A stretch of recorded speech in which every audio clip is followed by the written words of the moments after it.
今日想同大家一齊嚟吐槽一下我律師嘅呢個工作。大家都知道啦，我係一個律師。咁我哋律師呢個行業呢，都係比較費頭髮嘅。但係我呢個髮型呢，一睇就知我係一個特別唔努力嘅律師。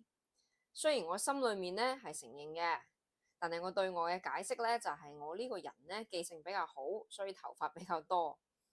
我已經喺律師嘅行業呢從業第8個年頭啦。但並唔算係一個資深嘅律師。咁點解咁講呢？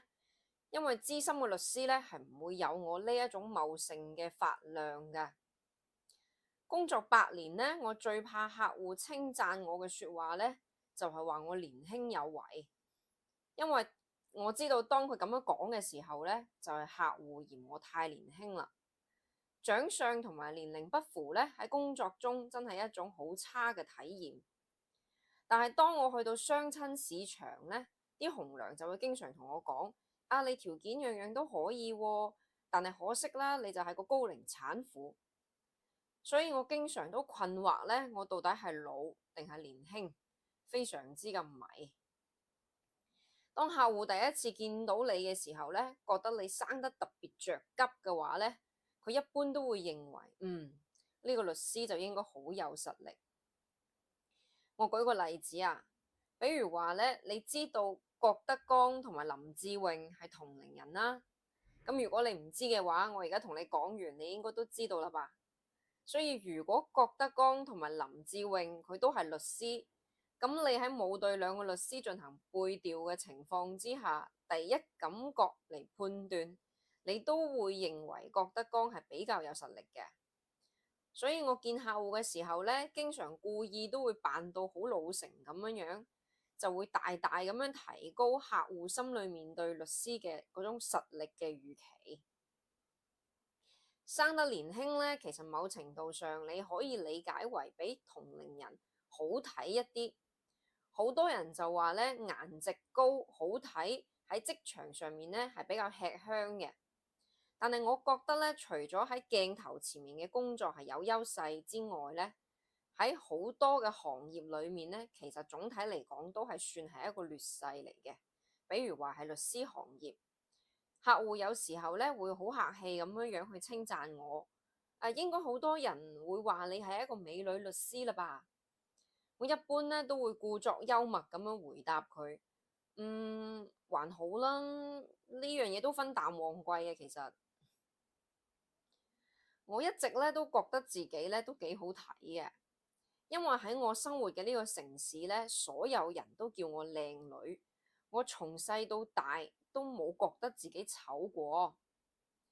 我最記得有一次咧，喺我做一個離婚案件代理男當事人呢一方嘅時候咧，對方嘅女當事人當庭陳述，我認為我老公出咗軌，但係我冇證據。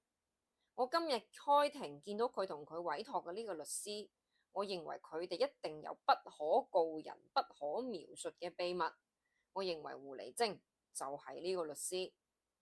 咁呢個時候咧，其中一個陪審員咧就轉過頭嚟望咗我一眼。當時咧仲係唔戴口罩嗰個年代，咁佢立即就露出咗一種，我諗佢哋兩個離婚嘅主要原因咧，應該就係在於呢個律師啦咁樣嘅表情。後面法庭嘅一個爭議焦點咧，就從佢哋嘅夫妻感情是否破裂，就變成咗男方代理律師係唔係佢哋婚姻嘅第三者呢個問題。我睇到佢哋誤解我嘅眼神咧，我真係好想企起身，立即同全世界解釋。按照我而家掌握嘅我當事人嘅呢個財產線索咧，我係睇唔上佢噶。你哋各位放心啦。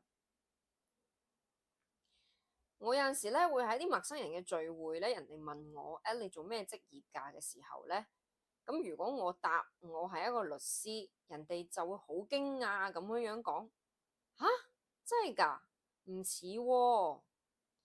咁但係如果我話咧，我係一個撈女，咁樣人哋一般咧就冇咩違和感嘅，就會話，哦，原來係咁啊。咁其實職業呢啲嘢咧都無分貴賤嘅。律師其實咧本身就係一個服務性嘅行業，工作嘅時間咧同埋地點咧都係比較唔穩定嘅，全國可飛，經常咧都要出入一啲酒店啊、會所啊，經常咧都係半夜三更先嚟工作，係一份用身體同埋時間嚟換金錢嘅一個工作。其實我一般咧都係賣藝唔賣其他嘢嘅，但係如果咧價錢咧合適嘅話咧，其實都唔排除嘅，係咯，唔排除嘅。